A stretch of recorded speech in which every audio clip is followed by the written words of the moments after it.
हो. पण हे एक इंडिकेशन आपल्याला दिसतं की कसं हे पण विरोधात मला काही मला गोष्टी थोड्याशा- रोहितजी मला असे क्षण आठवत आहेत की ज्यावेळी देवेंद्र फडणवीसांनी होय मी बदला घेतला असं 3 वेळा त्यांनी अगदी मूठ आवळून म्हटलेले मला फडणवीस आठवतात. मला ते फडणवीस आठवतात की होय मी 2 पक्ष फोडून आलो ते फडणवीस आठवतात.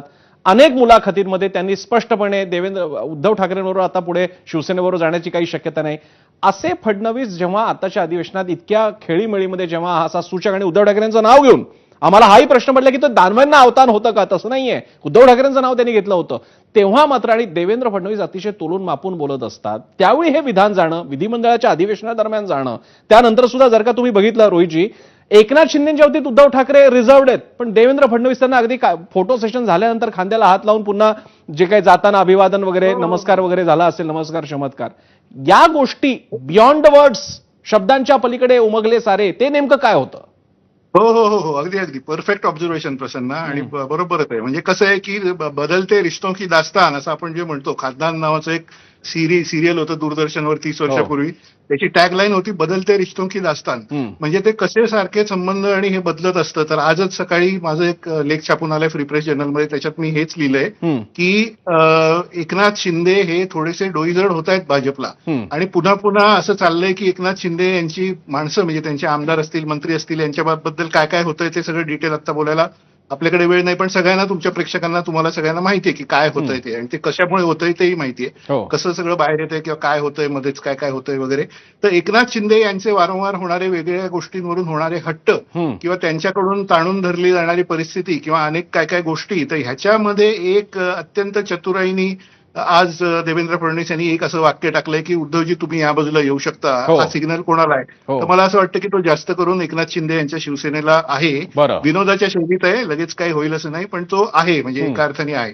तर ते त्यातलं आतलं आपण बघू शकतो. अर्थातच या सगळ्या गोष्टी खूप लाईटर वेनमध्ये झाल्या आहेत, पण कधी कधी अशाच विनोदातून काहीतरी इशारे दिले जातात, चिमटे काढले जातात, तेव्हा नेत्यांच्या मनात काय असतं ते आपल्याला. रोहितजी असे जर का संकेत असतील, आता आपण प्रिडिक्शन्स वरतीच खेळू शकतो. आता आजच्या काळात झालंय असं की असे प्रिडिक्शन जेव्हा पत्रकार बोलतात तेव्हा राजकारणी त्यांना वेड्यात तरी काढतात किंवा तुम्ही उगाच काहीतरी पकवताय फक्त असे टीका करतात. पण तुम्ही जसं मगाशी सांगितलं यातूनच एक पहिल्यांदा खिडकी हलकीशी खुली केली जाते, दरवाज्यामध्ये फट ठेवली जाते. माझा आपल्याला प्रश्न आहे, समजा असं होणार न होणार सोडून देऊया, पण आज पूर्ण भक्कम भाजपकडे 120 पेक्षा जास्त आमदार स्वतःचे आहेत, एकनाथ शिंदेची साथ आहे, अजितदादांची साथ आहे, याच्यापैकी कोणी गेलं तरी सुद्धा पक्ष आणि अपक्षांना घेऊन, दोन्ही पक्ष गेले तरी अपक्षांना घेऊन सरकार येऊ शकतं. इतकं असून सुद्धा उद्धव ठाकरेंना हा फिलर पाठवण्याची गरज काय? ती गरज अशासाठी आहे की सध्या महायुतीमध्ये प्रसन्न सगळ्यांना दिसतंय. मी एका शब्दात सांगायचं म्हणजे इंग्लिशमध्ये 2-3 शब्द आहेत ते की प्रॉब्लेम ऑफ द प्लेंटी असं त्याला म्हणतात. अति जास्त सगळं होणं त्याचा प्रॉब्लेम असतो. म्हणजे पैसे कोणाकडे खूप अति झाले तर ते प्रॉब्लेमॅटिक होतात. खाणं पिणं खूप जास्त झालं तरी प्रॉब्लेम होतात. तसंच ते तुमच्याकडे संख्याबळ खूप जास्त नको तेवढं झालं तरी प्रॉब्लेम होतात. ते अशामुळे होतात की त्या सगळ्या संख्याबळाला म्हणजे त्या सगळ्या सदस्यांना खुश ठेवणं हे अवघड होऊन बसतं आणि त्यांच्यात एकमेकात स्पर्धा लागते आणि त्याच्यापैकी अनेक जण कुरबुरी वगैरे करत राहतात.